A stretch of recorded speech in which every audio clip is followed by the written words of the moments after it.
and welcome to NCBI Labs.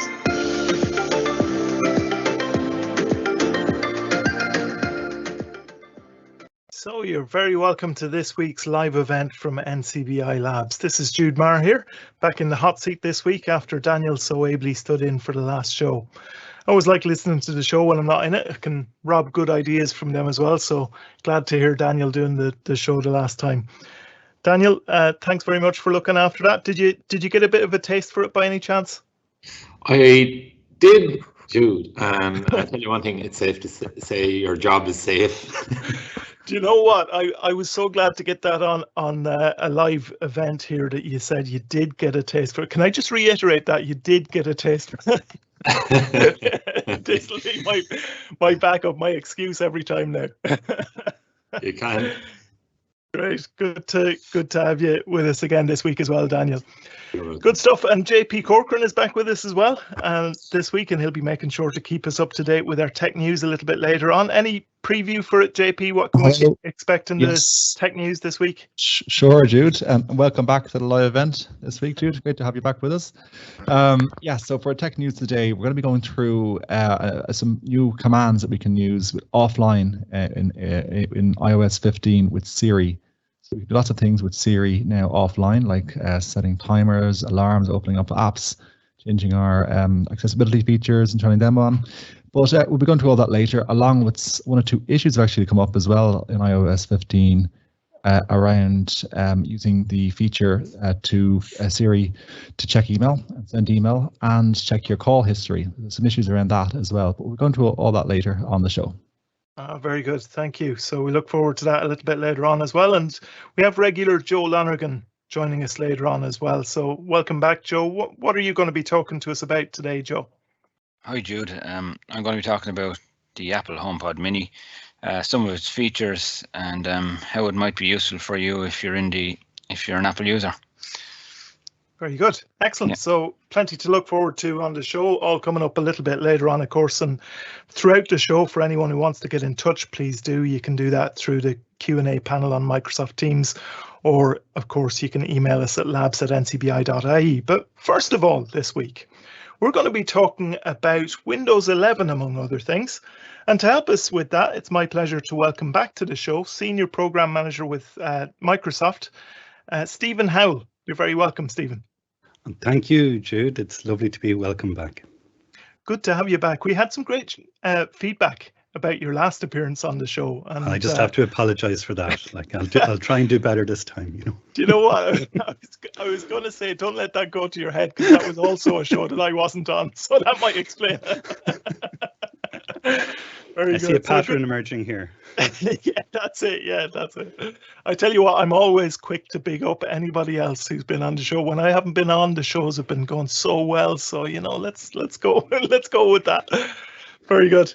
So great to have you back with us anyway this week. And as we said, we're going to be talking about Windows 11. We're also going to mention a bit about the Surface Adaptive Kit a little bit later on as well. But maybe just to start with, Stephen, would you mind just kind of outlining a little bit for us just about Windows 11? What is it? When was it released? Just give us the kind of bare bones, if you like. Well, Windows 11 is our new baby. It's the operating system that a lot of people have on their computers, like a laptop or a desktop. And most people, don't think deeply about what operating system they have. It should get out of the way and help you do whatever it is you need to do. So we're very excited because it doesn't happen very often that there's a big new release of an operating system. This one's brand new. It's literally just out, and some people already have it, might be listening, already have it, and some will be getting it in the future or have the option of getting it. So it's all very new. It's all very interesting. And I think for most people, it's something you don't think about very often, but I think some of your listeners will be very happy to hear about some of the new features that are in this new operating system. Yeah, very good. Well, just speaking of, maybe you can just outline some of the features that are in the new operating system for us. Well, from my use of it, and I'm not always using a screen reader, sometimes I'm experimenting with different accessibility technologies. But the one big thing that jumps out to me, speaking as someone who's interested in the accessibility features in particular, is that it's streamlined, it's focused.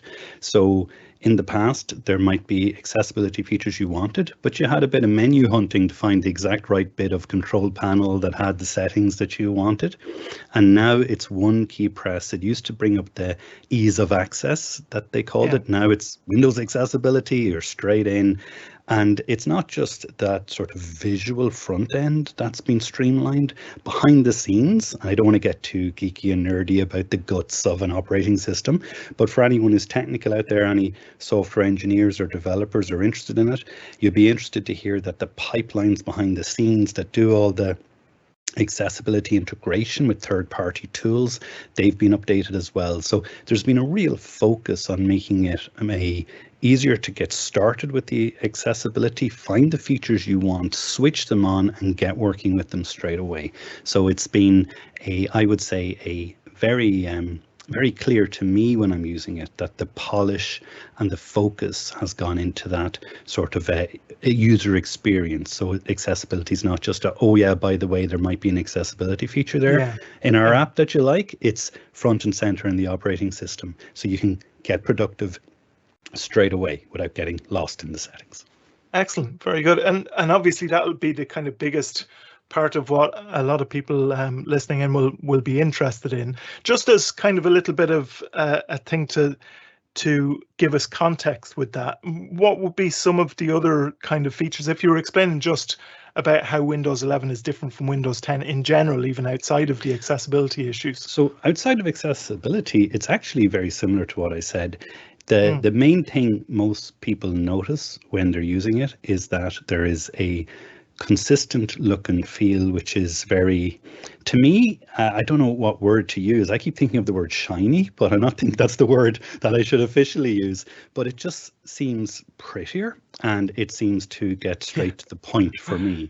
So I'm one of those people, and I don't know if you are, but maybe some of the people listening, when I get a computer, I spend a lot of time making it my computer and I change every setting to exactly the way I want it. Now, most people don't do that. I know that. And I'm an old crusty guy. I've been working on computers for so long. I remember like my first Windows was Windows 2.1, not 11. So I'm used to going into the guts and making it the way I like it. And I didn't have to do that much of that this time. I could set a few things the way I liked it, but mostly it was already the way I liked it. And that was really, really unusual to that you're really quickly up and running if you're using it in like the mode I use it. I'm a developer, I'm creating content. I want that content to be front and center of everything I do. If I sit down at my computer today, I don't want to have to say, what was I working on yesterday evening when I switched off the computer and went off for my dinner? No, there's your files ready to go. It reminds you what you were working on, and you can go find whatever you were working on in different apps very quickly. The new menus bring where you were productive yesterday to the fore, so you can get productive again.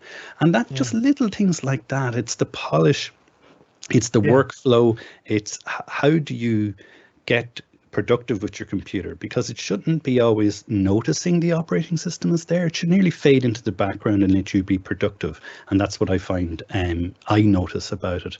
And again, I'm not always using the same accessibility technology that some of your listeners will be using. Like I don't have JAWS installed, but I'm confident that if someone said, can you install JAWS and test it out, that wouldn't be a struggle for me, because the system knows what I'm trying to do and supports me on that journey. So streamlined and lots of little sort of window dressing, like little widgets and like things where you expect them to be. And that for me is really nice. So again, it's hard to put your finger on exactly the big difference. I mean, a lot of people are talking about the Android apps being integrated. That feature hasn't arrived yet, but it's being announced. So things like that I think would be very cool, but you'll have to get me on maybe next year to talk about those, I'm afraid. Yeah, absolutely. Yeah, well, definitely we'll have you back on the show to talk about that. That'd be great. I think you've kind of answered this already anyway in the previous questions, but even just, I think it bears kind of repeating quite pointedly almost, just even for those other changes to the operating system that wouldn't necessarily be accessibility focused. It sounds like there's not really going to be any sort of follow on, if you like, from an accessibility point of view. There's nothing that's an issue that's created by one of these other changes.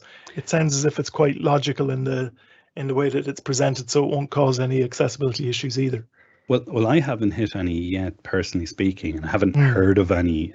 Though that doesn't mean someone won't discover something. And there's this thing in software development that many of your listeners will know, the law of unintended consequences. Yeah. Sometimes you make a fix on something. It might be for security, or maybe you update, I don't know, something to use the printer or something, and you've no realization on something so complex. Like, you're talking millions and millions of lines of code, thousands of people working on this one thing, that you accidentally and unintendedly cause an issue somewhere else. So I'm not going to say it'll never ever be an issue with an accessibility feature. That could happen anytime with any system. But I am confident that the way they've approached designing in the new accessibility features, and they've worked with so many external partners, they've worked with so many different communities like your own, and they have gotten so much really useful, usable and real information and feedback about what's really needed and how it should really work, that sort of overall approach to developing software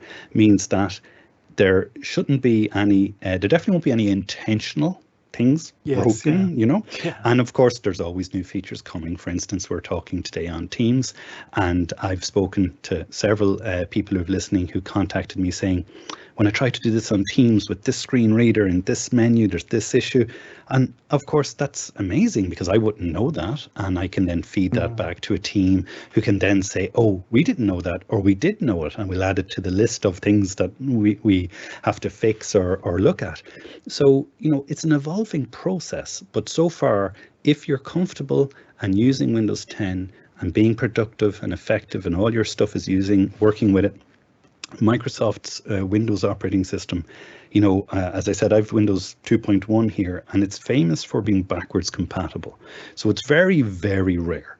I mean, there's whole teams dedicated that if you have a piece of software which works on Windows now, it is very unusual that it won't work on the next Windows, and you could even probably go back some Windows and it would still work. And like, as a software engineer, I'm embarrassed to say that I have written software that ran on, you know, I want to say Windows 7, but if I'm honest, it was even earlier than that. And I wrote that software from about the age of 18, and I'm in my 40s now. And my 17-year-old, well, he's 18 next month, was on TY work experience last year. And they showed him some software sitting on an ancient Dell that I had written when I was nearly his age. And they were afraid to upgrade the computer for fear that the software would stop working. Yeah. And I'm delighted to say, through no amazing coding skill of my own, that the software worked just fine when my son upgraded the computer to a modern desktop, simply because the software talks to the operating system, and the smart operating system talks back to the software. It doesn't say, oh, no, I don't know who you're talking to here. I don't live here anymore. I'm a new version. I mean, it just works. So you shouldn't notice any huge shocking changes. And if you are worried about that, if you're comfortable on Windows 10, it's working for you, and you haven't gotten a message about upgrading yet, you know, there's nothing to stop you continuing being productive and working on Windows 10.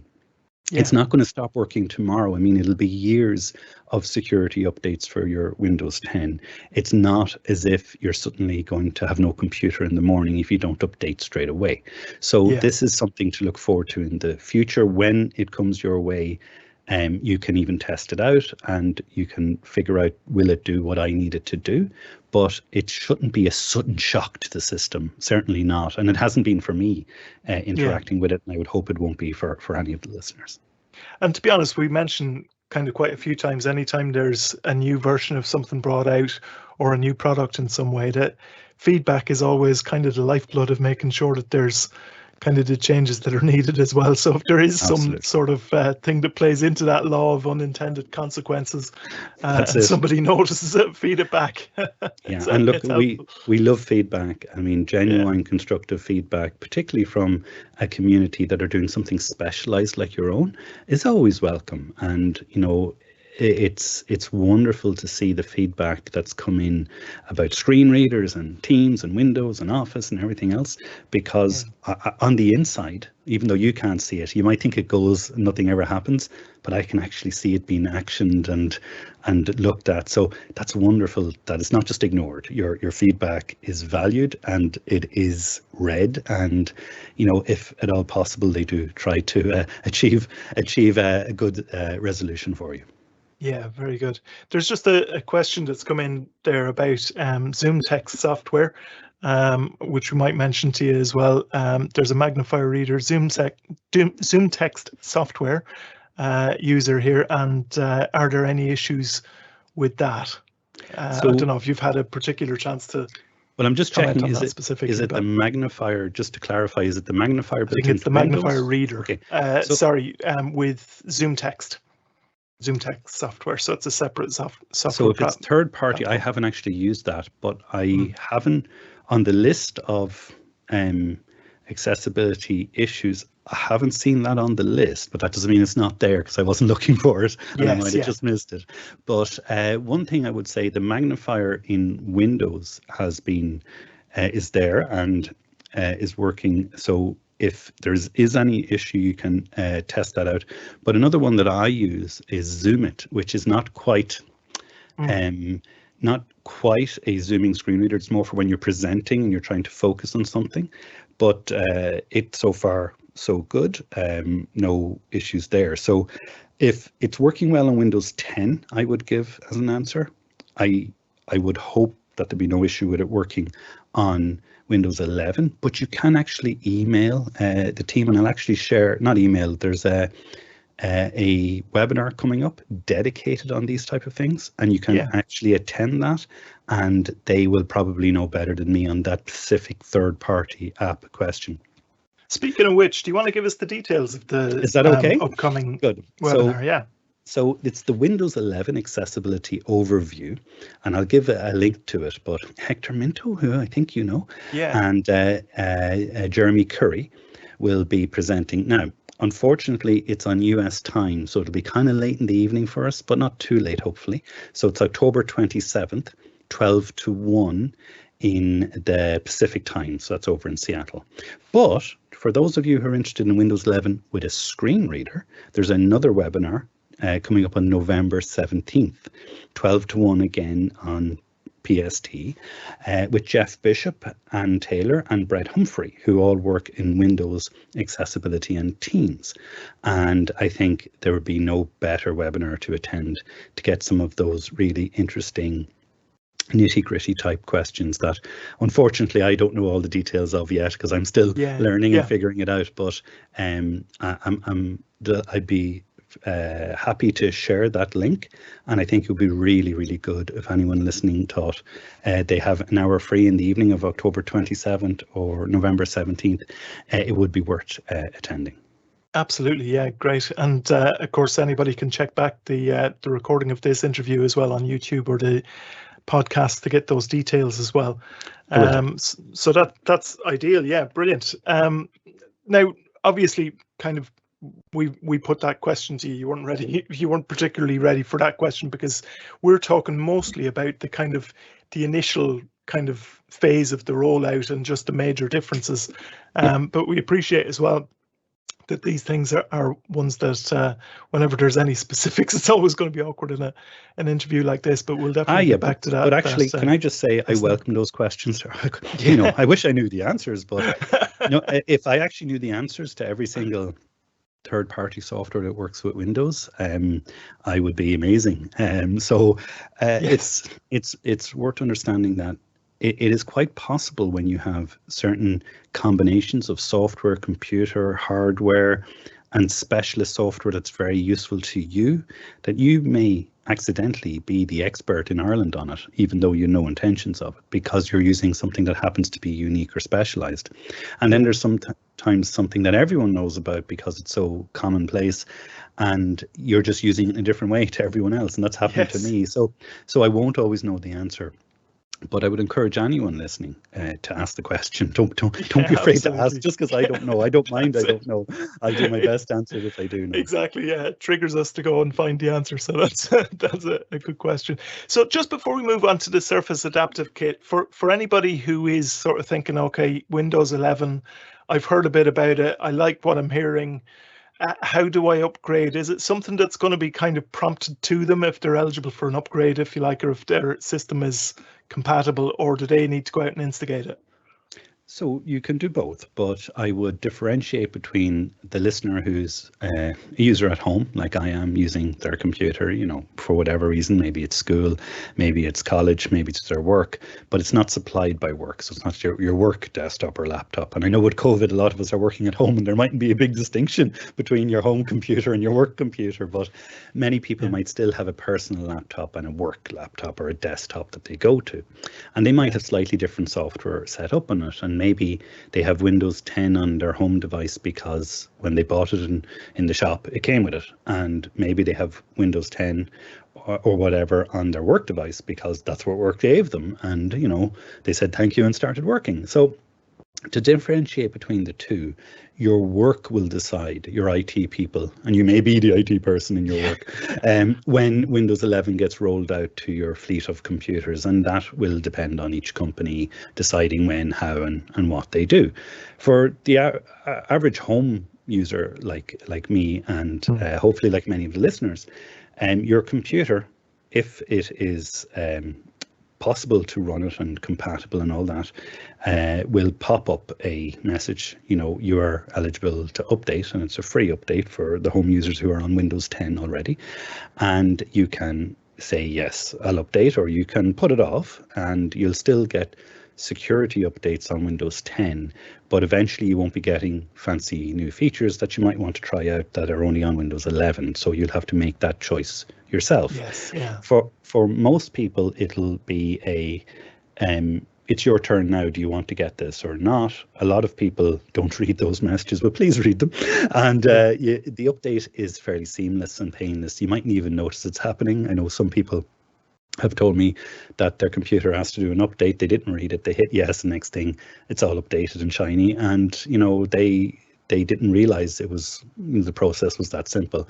And I think if you're my age, you remember installing, an operating system could take a while and could be complex, and none of that anymore. It's a very streamlined update system. In fact, it's really hard to explain it because there's not much to it. I mean, unless something goes horribly wrong, which thankfully hasn't happened to anyone I know yet, it sort of happens by itself, and it'll ask you, but you have to read it and decide if that's what you want. The other thing I would note is if you really, really want it, right now, you can join a program saying, I want to test it out on my computer and all that. But, I would say unless you're a techie, a developer, I wouldn't. I would just let it arrive when it's good and ready. And there will be some people whose computer is too old to run it. And that is possible. But, there's a certain set of computers that are either of a certain age or missing a certain feature for security reasons that may not be able to run it right now. That could change. I'm not on that team that decides what works when and where and how and all that. But it's really interesting to see that, if I go out to buy a computer today, the shop will tell me, this has got Windows 10 in it now, but it's Windows 11 compatible, and they'll confirm that with me because, I could be back to that shop if I can't get the latest and greatest thing because I just bought it. So if Santa is bringing a computer to you this year, hopefully, if it's running Windows, it'll either already be running Windows 11 or capable of it, and you shouldn't have to worry too much. If you bought your computer years ago, there could be an issue, but don't worry, you can check it out before you jump. So it'll tell you if there's an issue. So don't worry, you won't be left without a computer. Okay. Very good. Just while we still have you, Stephen, because I noticed we've just got you for another few minutes. Just before we finish up, tell us a little bit about the Surface Adaptive Kit, because that was announced recently as well. Maybe just even mention to us what exactly is the Surface Adaptive Kit. So this is very new, and it's really, really unusual. I actually was on a call with our head of accessibility, Jenny Leigh-Fleury, when this was announced, and it's, at first it's hard for people outside the community to really get what it is, but I think everyone listening will like this. So it's a series of stickers and bumpy stickers. So they're textured and different shapes, and they are very strong stickers. So you can actually attach some of them to your laptop lid, and it's strong enough to, they're a type of plastic that's strong enough to attach a cord and literally open a laptop without tearing the sticker, which you can imagine would happen if you had a normal sticker.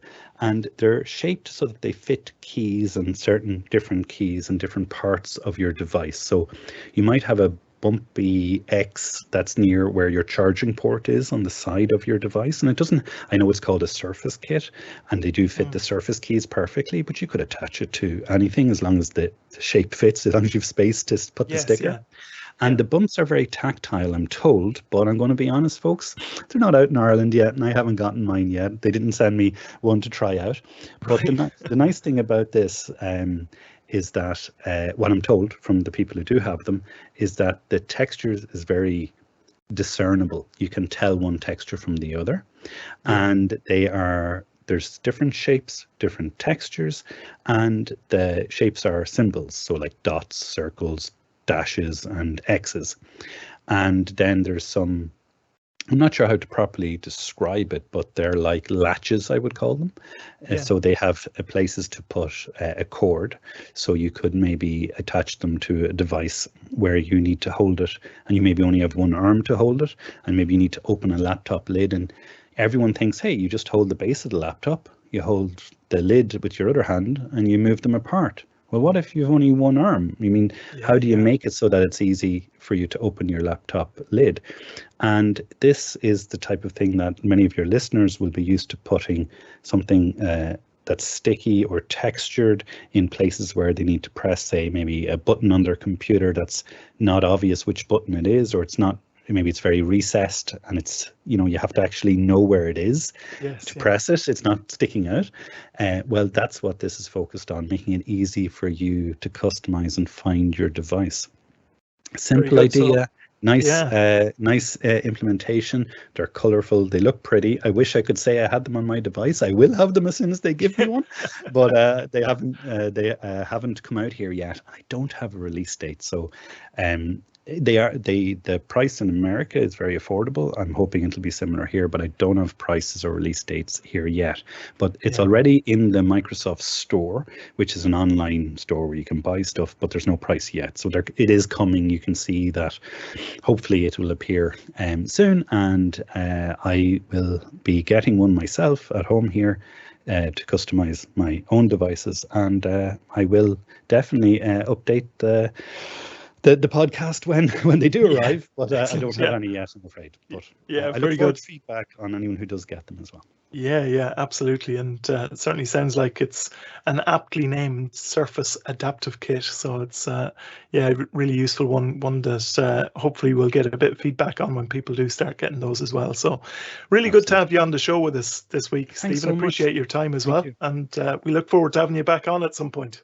That's wonderful, and I really, really enjoyed both times now I've been on this podcast, and thank you for the lovely chat, and I hope to see you all soon. Take care, folks. Great to talk to you. Thanks very much, Stephen. So that was Stephen Howell, Senior Product Manager with Microsoft.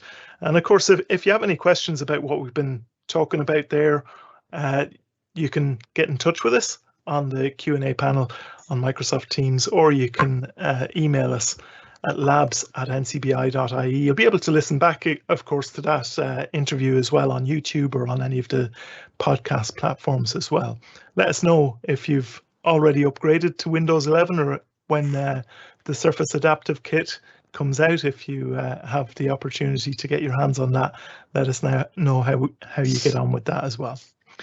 So our thanks to Stephen for joining us there, but we're going to move on with the show now, and we're going to change tack a little bit, and we're going to be talking now about the world of smart speakers for a little bit. We've covered the Amazon Echo and the Google Home, or the Google Nest as they are now, but we haven't yet looked at the Apple approach to the smart speaker. So today we're going to talk a little bit about the Apple HomePod Mini. And for this part of the show, Joe Lonergan is going to be helping us out. So you're welcome again, Joe. Good to have you back with us. Hi, Jude. How's it going?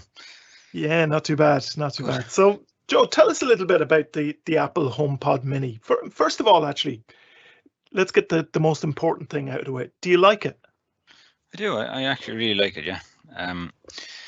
Well, first of all, it's a smart speaker from Apple, and it only works with your Apple products. So if you have an iPhone or an iPad, it'll work great with the Apple ecosystem. Yeah. And so that's your first probably positive for some, and maybe negative for others that don't have Apple devices. But that means if you have an Apple device, it's really easy to set up.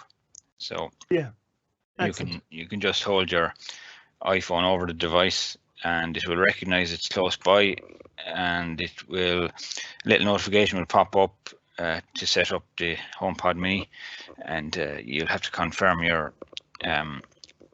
Apple ID and go to the next step, set up your accessibility, click continue, and then Siri will be ready to take commands from you on the HomePod Mini on the speaker. Very good. Yeah, so it's very good. I'll tell you about the size of it, I suppose, next. Describe the device itself for us. Yeah, well, it's got a touch screen on the top, just a couple of little touchscreen options on it. I don't find the touchscreen on the top that major useful, really. It's not as, I suppose, easy to touch as a touchscreen on your phone. It's kind of takes a little bit of a more definite tap or something. You know what I mean? It's not the exact same. You can change it in the settings if you want to mess around with the sensitivity of the touchscreen. You can mess around with that in the voiceover settings in the Home app. But on the you have increased volume and decreased volume, and play and pause there. It's round. It's about it's a little bit bigger than a tennis ball, and it feels a little bit like a tennis ball because it has fabric going all around it. Yeah. Apart from the base, which is plastic, and the top, which is kind of a glass, maybe perspex or glass substance, and the flex is really sturdy as well. It's kind of not like your normal flex. It feels maybe stronger. You know what I mean? So yeah. In terms of just like comparison, if somebody's used to the Amazon Echo Dot, is it similar sort of size and shape? Yeah, the new Echo Dot is the exact same shape. It's circular as well, but it's a tiny little bit. The new Echo Dot is a tiny bit smaller by about a couple of centimeters. Yeah. As I said, this is about an inch bigger than a tennis ball. Yeah. Okay. Very good. So that gives us a bit of an idea about the actual device itself and the kind of first impression, if you like. How different is this? Is it basically, are we talking about just the same sort of thing as the Google Nest device or the Amazon Echo, and it's pretty much exactly the same and it doesn't really make any difference? Well, no, it's not the exact same. It's different in some ways. It is a smart speaker and it is very smart, but it probably doesn't connect to as many services because you are locked into the Apple ecosystem. So you have to do things through the HomeKit app. So whatever connects with the HomeKit app will work with it. There, for example, you can't listen to audio. You can't ask to listen to audio books or Audible. You'd have to play the Audible book on your phone first, and then bring the phone over to the HomePod Mini and play it that way.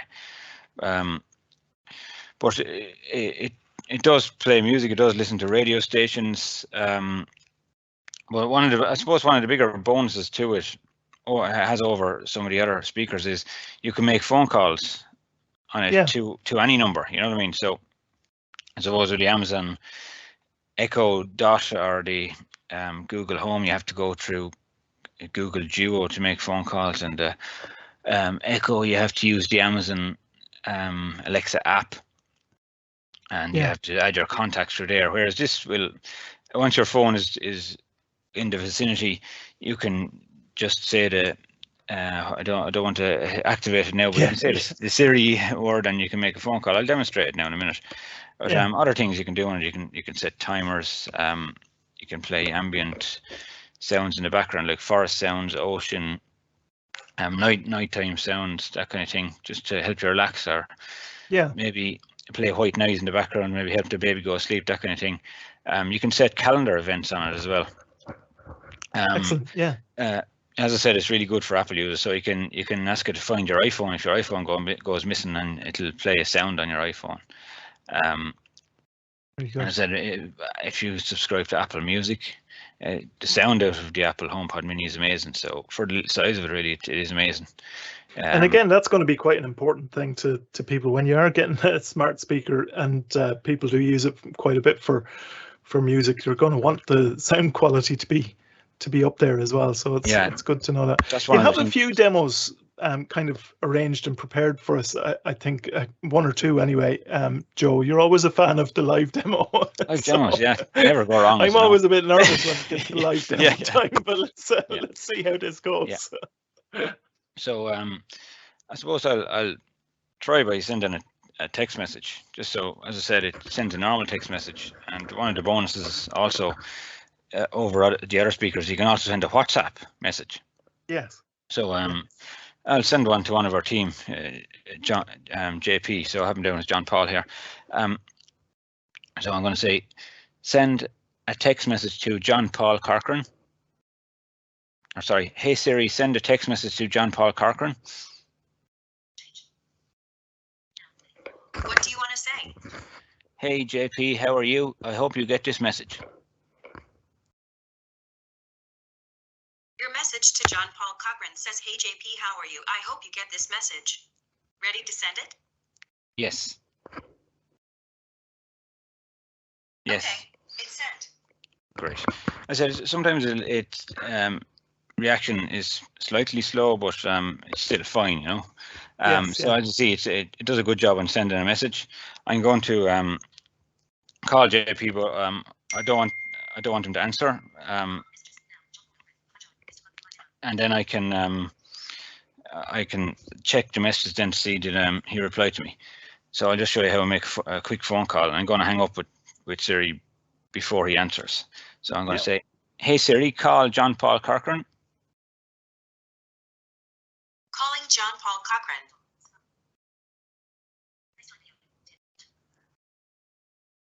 I'm going to let it ring 3 times, and then I'm going to hang up.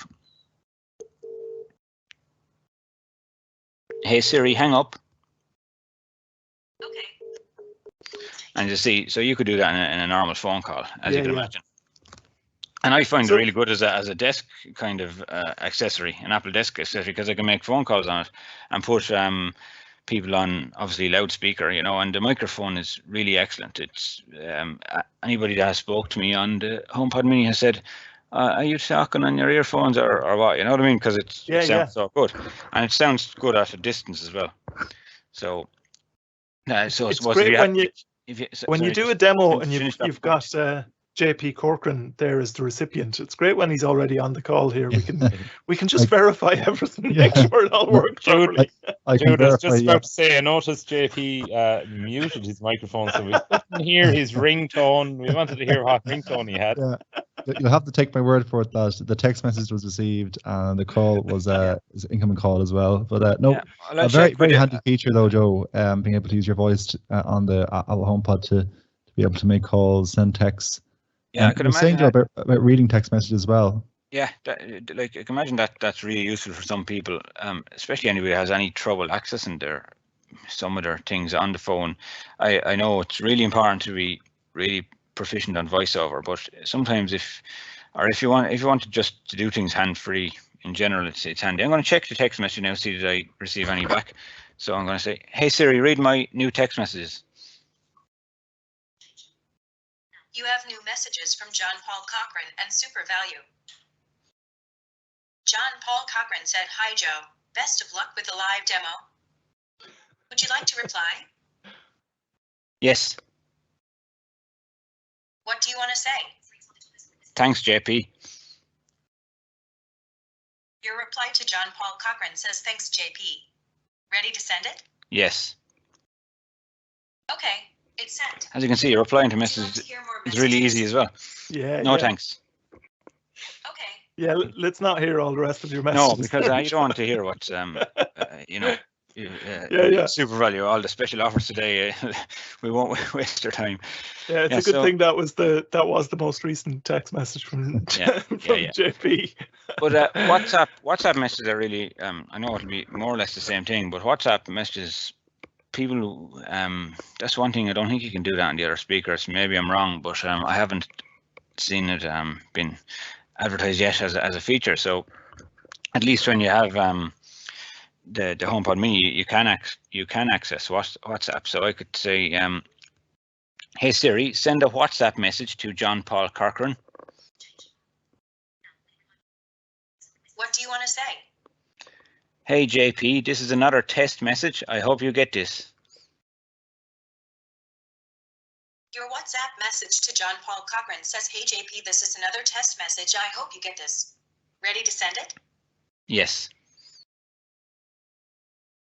Okay, it's sent. Yeah, and just not to be repetitive, I won't go through the same. It's the same experience again. You can say read my new WhatsApp messages. But Joe, I sent you a WhatsApp message. Would you be able to, can you read it?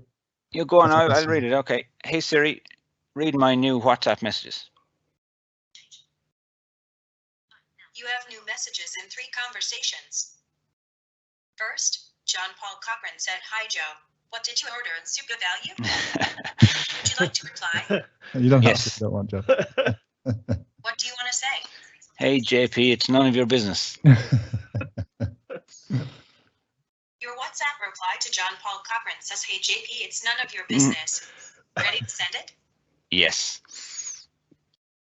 Okay. So as you can see, JP will now say that you didn't receive that. No.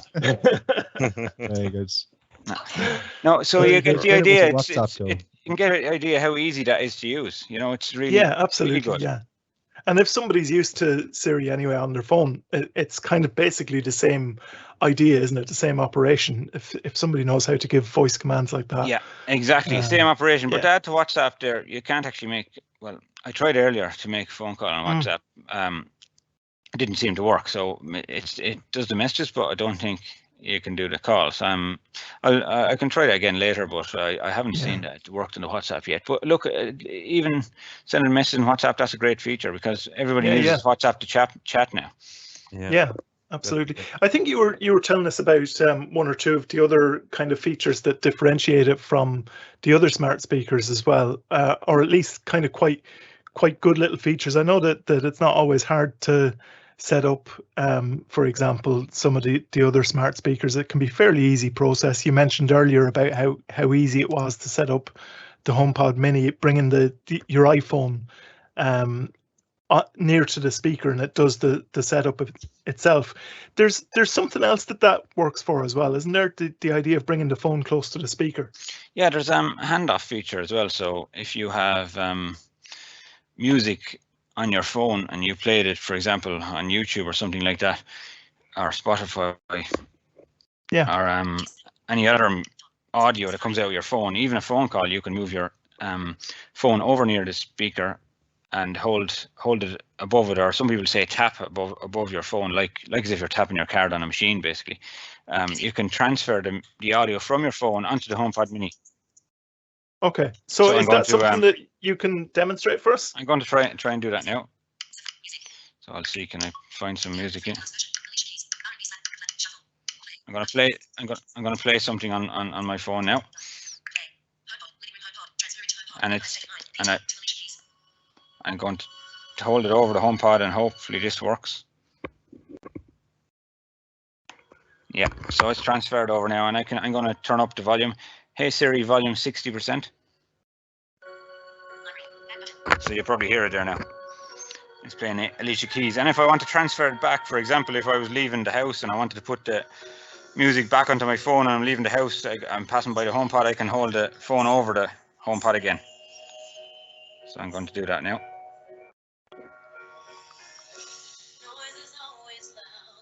Now there it is. It's back on my phone again. So the music is back on my phone. Yeah. So that will work for any audio, and I found it good for using it on YouTube. For example, if I play YouTube videos and I have a playlist on YouTube, I can actually ask Siri to go to the next video as well while the videos are playing, and when I'm watching on my phone, or maybe I'm watching with somebody else on the phone, that kind of thing. And it's great to have the external speaker. Yeah, very good.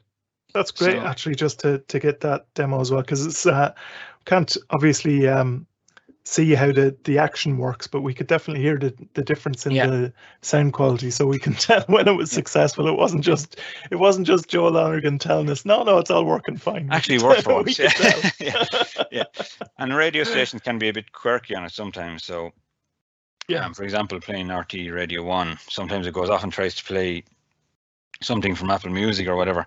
So you have to be kind of specific and say, play RT Radio 1 from TuneIn, or play RT1 Radio, put the word radio afterwards.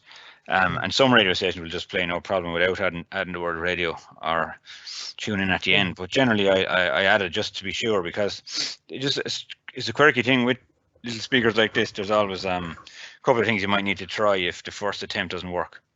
Yeah, very good. Yeah. So the ambient sounds as well are really good on it. If anyone is interested in that, like whether it's for meditation or massage, or as I said, even getting kids to sleep and that kind of thing, they're very realistic, and the speaker is so good that it sounds so real, you know. So what's the command for that, Joe?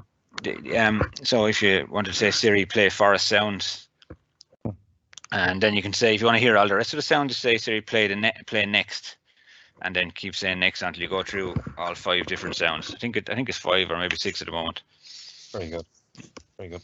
Joe, a quick question on it. I hope I'm not putting you on the spot, but if somebody wanted to get one of these HomePods and they just have an iPhone, but they don't necessarily have, landline broadband or any other kind of in-house Wi-Fi, is it possible to run these speakers without Wi-Fi? Can it work off your 4G shared hotspot or something like that? I don't think it's possible to do that. Yeah. And if you just have one iPhone in the house, okay, I think you'll need either a second. If you're going that direction, you might need a second iPhone or one of those MiFi things that you can get. I don't even know if they're still available anymore, but one of those portable Wi-Fi systems. But I think it'd work better if you had a proper Wi-Fi system. I don't imagine it'd be sturdy enough to keep the connection all the time either. You know what I mean? Yeah. And a thing like this would need a solid broadband connection all the time, I reckon. Okay.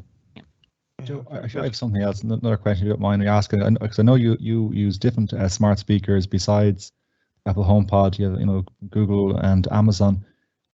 What kind of what proportion of your time using smart speakers would you use, say, for example, your Amazon Echo versus your HomePod Mini versus Google Nest?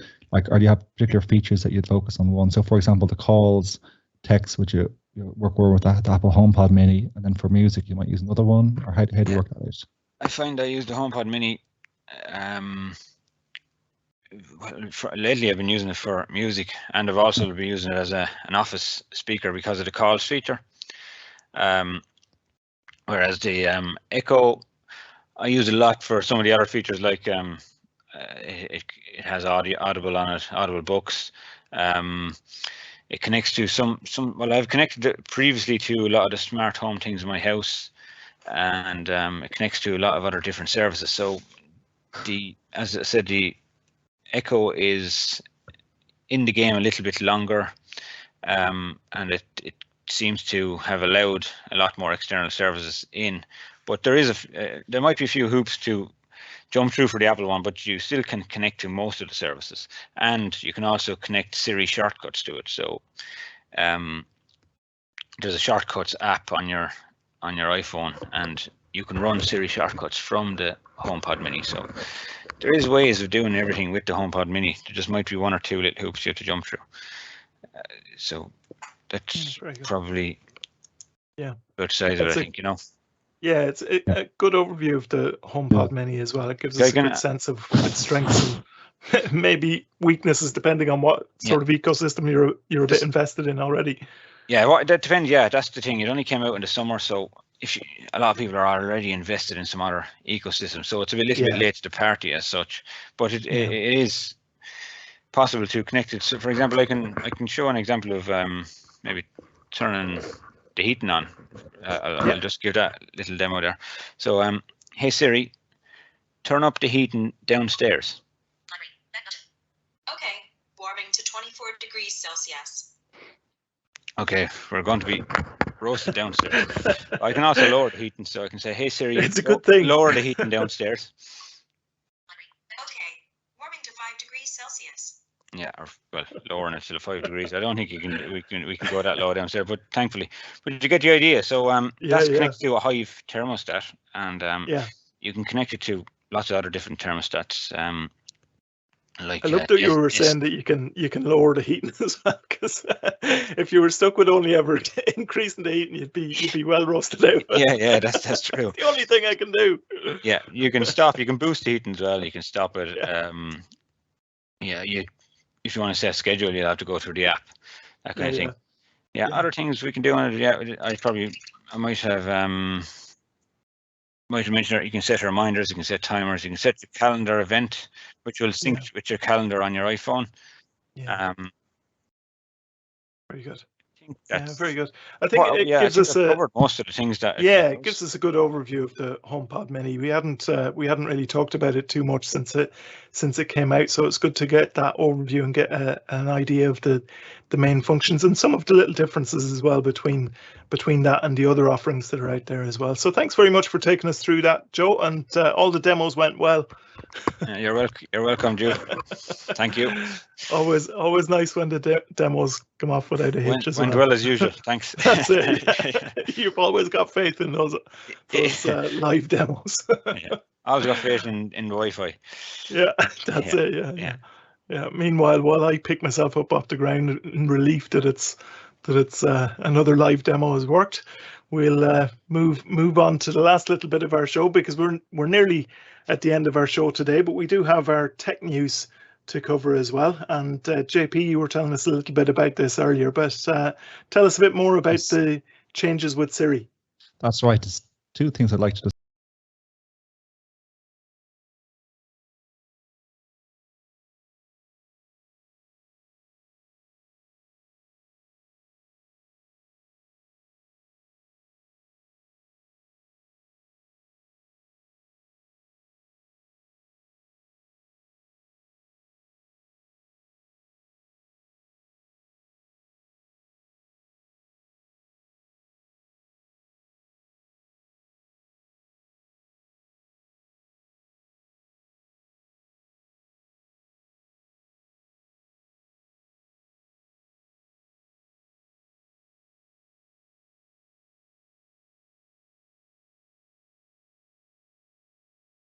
when you're without an internet connection, or maybe your connection itself is a bit patchy. And of course, all this means is that you won't get the very frustrating reply, sorry, I can't help you right now, if you don't have an internet connection. Just with this feature, using Siri offline, it's just worth highlighting that you don't need to enable offline Siri in iOS 15. It's actually on by default. And it does work with commands such as setting and changing timers or alarms, opening up applications, controlling system settings, like, for example, dark and light mode. The volume can be controlled with Siri offline. The flashlight can be turned on and off.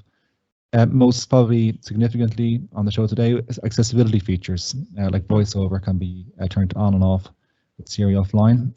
Things like airplane mode as well, low power mode, and even Bluetooth. Things like playing the next or previous song if you're in a music app. In terms of what doesn't work, because there are going to be some limitations, obviously. If you're offline and ask a request that Siri can't help you with, you will hear, I can help with that when you're connected to the internet. So these kind of requests will include text and WhatsApp messages, FaceTime, phone calls, anything that really requires internet connection. Things like checking the weather forecast, reminders, your maybe more specific apps, actions and applications, playing music as well, and podcasts, and that includes actually downloaded content. Won't work with Siri offline, but it can be a very, very helpful function for many people. And absolutely, it makes sense. It does, it really does. And I've seen some experiments as well with someone who's used Siri on an iPhone, which is offline when online, very, very clear that offline Siri is significantly faster in responding to commands. And that's because the commands are processed internally on the phone.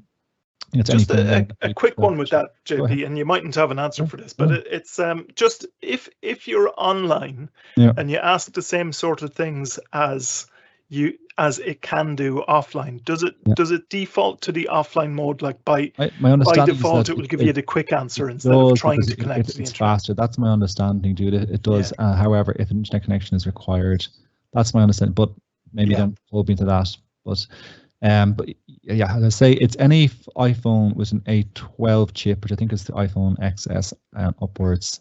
Most iPhones nowadays will be able to use the Siri offline. But yeah, it's certainly much faster. It's all the processing is done internally on the phone, as opposed to being sent to a server, processed, and then sent back to your phone, which can take a bit of time. So that's Siri offline. In terms of the other thing I mentioned a moment ago, which is I suppose a little kind of a bit of a limitation now with Siri, which is you can't check or send email since the release of iOS 15. So that was a really, really welcome feature we saw with offline Siri. But a lot of users now, people who upgraded to iOS 15, are pointing out that it's no longer possible to use Siri to check or send emails. And that's actually the case as well with someone who has an iPhone running iOS 14. So other functionality as well that's been removed includes you can't access your call history with Siri, such as missed calls. Siri will actually respond to say that I can't help with that, but you can ask me to open up the phone app. I mean, the way around this is obviously if you're using VoiceOver is to go into your call history, go into your mail app or whichever application you're using to check and send email. But it is, I mean, I've chatted to a lot of people who have used Siri and relied on Siri to check email, and it's disappointing for people.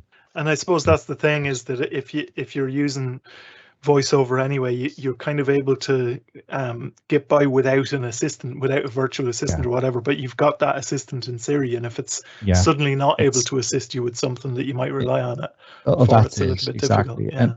And I'd find a lot of people, and maybe yourselves are the same, and Joe maybe be able to weigh in this, but maybe Siri's used in conjunction with VoiceOver, so it's maybe it's opening up an application with sending email, but then maybe to complement that with VoiceOver can be helpful. I know there's been several requests made to Apple support to have this function restored, and Apple has responded by saying that we are aware of this issue and it's currently under review. So we can hope that this review will lead to the return of some missing Siri functions. Yeah, that's kind of unclear almost, isn't it? Whether it's a bug or not. It's almost like it could be deliberate, but it could be like there could be a part of a kind of a wider plan for it, but it could also be a bug. It could be. I know they're trying to encourage a lot of users to use the Shortcuts app to create app workflows for tasks like sending email. But obviously, this isn't going to be convenient or always straightforward for everyone to use. Yeah, but you're right, Jeffy. It does look like a small step backwards for Siri. And this is the 14th. This week is the 10th anniversary of Siri, and we want them to get better and more productive, not go any way backwards. But we pointed out all the good things that came from the HomePod Mini, So I mean, two sides to it. There's steps forward and slight step backwards. Yeah. I wonder, did Siri go and look for, after 10 years, and a pay rise off of Apple, and this is her way of protesting? That could be it, Daniel. It's on strike. She's on a semi-strike. Yeah. Let us know if you get that response when you try and send an email. I'm sorry, I can't do that. I'm on strike. Yeah, very good. So that's kind of good to know anyway, even though it's a bit of an inconvenience really to have that kind of limitation with Siri. We know there's the kind of pros as well with offline Siri, but that limitation is a little bit difficult. But it's good to at least know about it. It's out there, Yeah, and hopefully they will restore it. Yeah. Iteration, Yeah, that's it. Very good. Well, thanks for taking us through our tech news today, JP, and that pretty much brings our show to a close.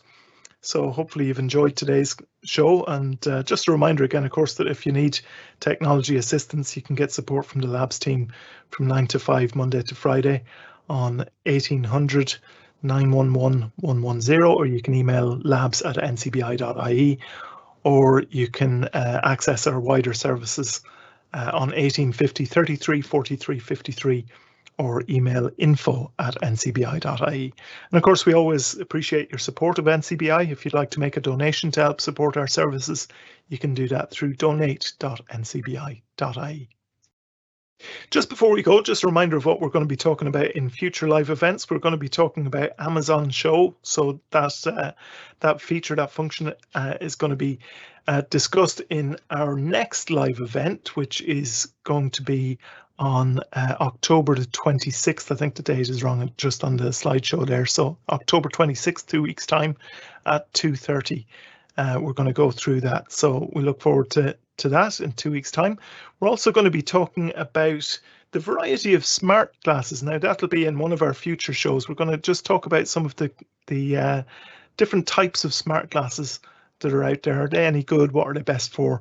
And we'll talk about that in one of our future live events. We're also going to be having Evelyn Cusack on to talk about the MetAirn app as well, and how that can be of help in terms of accessibility as well. So we'll talk to Evelyn Cusack about that in one of our future live events as well. If you want to stay up to date with what's happening on our live events, as well as plenty more, you can subscribe to our newsletter as well on our website, or you can email us at labs@ncbi.ie if you'd like to do that. A lot of the things that we talk about, even the tech news today, if you want to kind of read a little bit more about that as well, that's been included in the technology newsletter. I think that was last week's newsletter, was it, JP? I think there was some information about that. The checking and sending email, she was featured in last Friday's newsletter. Yeah, that's it. So if you want to read a bit more about that, please do access the newsletter. You can sign up for the newsletter there. So all that's left for me to do is to thank our guests today, Stephen Howell from Microsoft and Joe Lonergan, of course. And of course, thanks to everyone listening in as well. And from JP, Daniel and myself, goodbye for now. And we look forward to having you all back with us soon for another NCBI Labs live event. Thank you, Jude.